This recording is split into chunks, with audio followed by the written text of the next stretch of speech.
Anda telah mengunduh podcast yang dipaparkan oleh Pendeta Dr. Erastus Sabdono ini dari truth.id/voice. Selamat mendengarkan podcast ini. Shalom Bapak Ibu, Saudara terkasih. Kebenaran kita hari ini 2 Juli 2022 berjudul Cara Memandang Masalah. Hidup ini bisa kita pandang dan kita jalani secara rumit dan kompleks, tetapi juga bisa kita pandang secara sederhana. Karenanya, satu hal yang memang harus menjadi prinsip hidup kita, yaitu kita harus memandang bahwa hidup ini memang tragis. Bagaimanapun hidup di dunia tidak bisa membuat kita bahagia, lengkap, dan utuh. Kita hidup di dunia yang sudah jatuh, ibarat produk. Ini produk yang gagal atau produk yang rusak. Bukan karena Tuhan tidak mampu membuat hidup ini menjadi lengkap, sempurna, atau utuh, melainkan dosa manusia dan pemberontakannya kepada Allah yang membuat hidup ini menjadi tragis. Sehingga yang pertama, kita selalu menghadapi problem atau masalah. Yang kedua, makin hari makin tua dan ada sakit penyakit. Yang ketiga, kematian. Realitas ini kalau sudah kita bisa terima dengan lapang, paling tidak 50% dari kerumitan, kompleksitas hidup kita sudah tertanggulangi. Jangan mimpi hidup tanpa masalah. Sebab kalau kita berharap hidup ini tanpa masalah, maka ketika tiba-tiba ada masalah, jiwa kita pasti terguncang. Damai sejahtera kita pun hilang. Tetapi kalau kita sudah menerima realitas bahwa hidup ini memang pasti ada masalah, maka ketika kita menghadapi masalah, kita bisa tenang dan kita percaya pada firman Tuhan bahwa Tuhan tidak pernah meninggalkan kita. Persoalan yang kita hadapi pasti bisa kita tanggulangi, walaupun memerlukan waktu. Dan persoalan ini tidak akan melampaui kekuatan kita, serta pasti selesai pada waktunya. Jadi jangan berpikir bodoh, kekanak-kanakan, dan tidak dewasa. Waktu masalah datang menghampiri, jangan terguncang, tetapi terimalah. Dan ingat bahwa masalah hidup itu membuat kita menjadi dewasa. Pasti ada hal di dalam kekurangan kita yang Tuhan mau perbaiki lewat masalah. Dan paling tidak, masalah itu akan membuat kita mengingat bahwa dunia bukan rumah kita, supaya kita bisa memindahkan hati kita di kerajaan sorga. Sebaliknya, jika kita khawatir dan takut, masalah itu akan menenggelamkan hidup kita. Dan sejatinya, kita tidak menghormati Tuhan, meremehkan Tuhan, dan melecehkan Tuhan. Sebab, yang pertama, Dia berjanji setia menyertai kita. Yang kedua, pencobaan tidak melampaui kekuatan kita.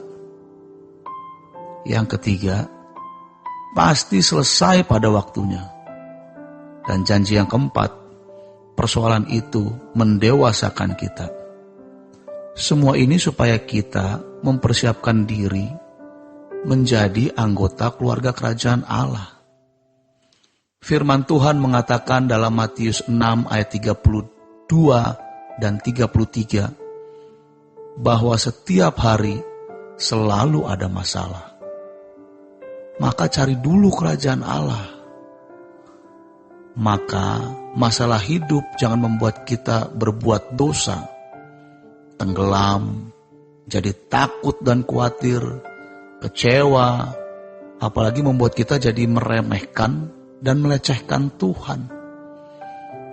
Tentu kita harus berpikir dan berusaha bagaimana menyelesaikan masalah ini. Di samping kita juga berdoa, meminta pertimbangan dan pertolongan Tuhan. Kita harus memandang masalah dengan cara pandang yang benar, supaya hidup kita tidak menjadi kompleks. Apapun yang akan terjadi dan mungkin sedang terjadi, berpikirlah sederhana. Memang harus dihadapi.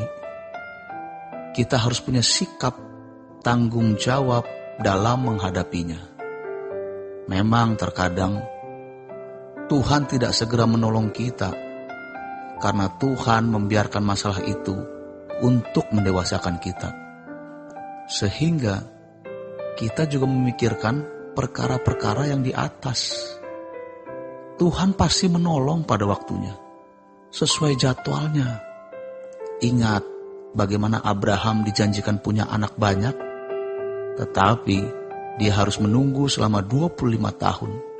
Seakan-akan Allah lupa janjinya. Demikian juga dengan Yusuf. Kita bisa menerima perlakuan tidak adil, dijahati, tetapi kita jangan membalas. Justru Tuhan mau kita dewasa dengan belajar mengampuni, rendah hati, dan berdiam. Tuhan akan ubah semuanya yang menimpa kita itu, agar jadi berkat untuk kita. Daging kita berkata, kalau kita diam terus, dia tambah kurang ajar. Jadi pertahanan yang baik itu menyerang. Tetapi itu filosofi dunia. Sebagai anak Tuhan, pertahanan yang baik adalah diam. Karena dengan kita diam, Allah akan bertindak. Hanya kita perlu sabar menunggu waktu dan cara pertolongan Tuhan. Jangan berpikir melewatinya dengan mudah. Kita sering terengah-engah seperti berjalan di tebing atau di tepi jurang. Namun Tuhan membiarkan. Mengerikan memang, tetapi kita harus jalan terus. Mari kita berjalan dengan Tuhan dalam kesederhanaan, karena kita dipersiapkan untuk masuk langit baru, bumi baru. Jangan mengeluh, karena itu berarti kita meremehkan dan melecehkan Tuhan. Seakan-akan Tuhan tidak menyertai. Ketika kita khawatir, takut, cemas, itu membuat kita tidak bisa memuliakan Tuhan. Buktikan Allah itu hidup. Suatu saat kita akan melihat kemuliaan Allah. Tetapi kita harus hidup suci, tidak bercacat dan tidak bercela. Roh Kudus akan menolong kita. Hiduplah dalam kemerdekaan dan berkata, aku bisa melewatinya. Selamat berjuang. Tuhan Yesus memberkati. Untuk berlangganan renungan harian dalam bentuk cetak, silakan hubungi Truth Literatur di nomor telepon 0878 7870 7000. Untuk mendapatkan CD khotbah, MP3 renungan Truth, dan CD album lagu produksi Sola Gracia, Anda dapat menghubungi di hari dan jam kerja di nomor telepon 021 638 60953. Tuhan Yesus memberkati. Sola Gracia.